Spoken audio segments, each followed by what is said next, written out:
ओम श्री गणेशाय नमः।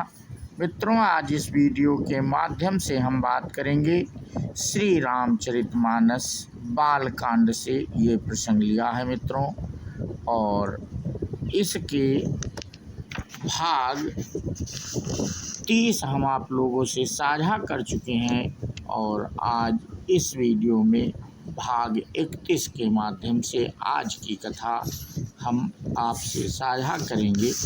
तो बिना देरी के आज की कथा प्रारंभ करते हैं। सुरन कहीं निज विपत्ति सब, सुनि मन कीन्हि विचार। शंभु विरोध न कुशल मोहि, बिहसि कहु असमार। देवताओं ने कामदेव से अपनी सारी विपत्ति कही। सुनकर कामदेव ने मन में विचार किया और हंसकर देवताओं से यूं कहा कि शिव जी के साथ विरोध करने में मेरी कुशल नहीं है। तथापि मैं तुम्हारा काम तो करूँगा, क्योंकि वेद दूसरे के उपकार को परम धर्म कहते हैं। जो दूसरे के हित के लिए अपना शरीर त्याग देता है, संत सदा उसकी बड़ाई करते हैं। यों कहकर और सबको सिर नवाकर कामदेव अपने पुष्प के धनुष को हाथ में लेकर बसंतादि सहायक के साथ चला। चलते समय कामदेव ने हृदय में ऐसा विचार किया कि शिव जी के साथ विरोध करने से मेरा मरण निश्चय। तब उसने अपना प्रभाव फैलाया और समस्त संसार को अपने बस में कर लिया। जिस समय उस मछली के चिन्ह की ध्वजा वाले कामदेव ने कोप किया, उस समय क्षण भर में ही वेदों की सारी मर्यादा मिट गई। ब्रह्मचर्य, नियम, नाना प्रकार के संयम, धीरज, धर्म, ज्ञान, विज्ञान, सदाचार, जप, योग, वैराग्य आदि विवेक की सारी सेना डर कर भाग गई। भाग्यउ विवेक सहाय सहित, सो सुभट सुजग महिम मुरे। सदग्रंथ पर्वत कंदर निमहु जाई, तेहि अवसर दुरे। हो निहारिका कत कर तार को, रखवार जग खर भरु परा।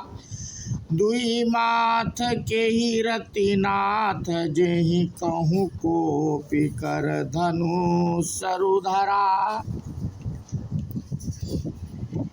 विवेक अपने सहायकों सहित भाग गया।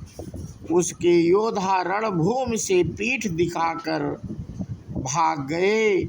उस समय वे सब सदग्रंथ रूपी पर्वत की कंदराओं में जा छिपे, अर्थात ज्ञान, वैराग्य, संयम, नियम, सदाचार ग्रंथों में ही लिखे रह गए। उनका आचरण छूट गया। सारे जगत में खलबली मच गई और सब कहने लगे, हे विधाता, अब क्या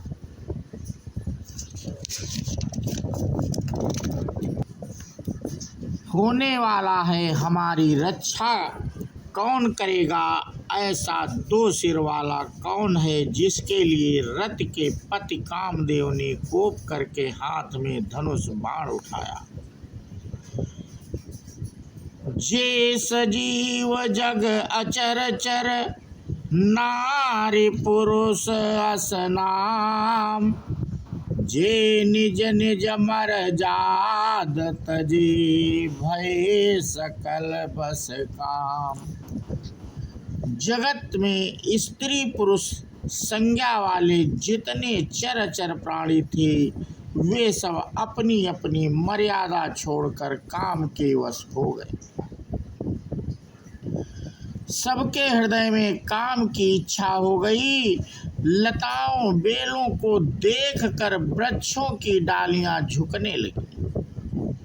नदियां उमड़ उमड़ कर समुद्र की ओर दौड़ी और ताल तलैया भी आपस में संगम करने मिलने जुलने लगी। जब जड़ वृक्ष नदी आदि की यह दशा कही गई, तब चेतन जीवों की करनी कौन कह सकता है। आकाश जल और पृथ्वी पर विचरने वाले सारे पशु पक्षी अपने संयोग का समय भुलाकर काम के बस हो गए। सब लोग कामंद होकर व्याकुल हो गए। चकवा चकवी रात दिन नहीं देखते। दैव दैत्य मनुष्य किन्नर सर्प प्रेत पिशाच भूत बेताल, ये तुम सदा ही काम के गुलाम हैं। ये समझकर मैंने इनकी दशा का वर्णन नहीं किया। सिद्ध विरक्त महामुनि और महान योगी भी काम के बस होकर योग रहित या स्त्री के विरह ही हो गए।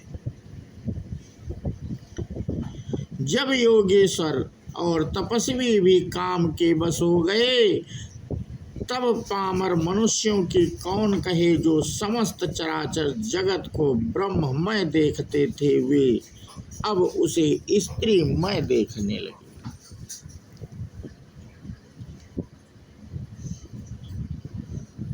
तो मित्रों, आज का प्रसंग हम यहीं पे समाप्त करते हैं और इसके आगे की कथा हम अपने अगले वीडियो के माध्यम से साझा करेंगे। बोलो श्यावर रामचंद्र की जय, हनुमान जी की जय। जय हिंद, जय भारत, वंदे मातरम।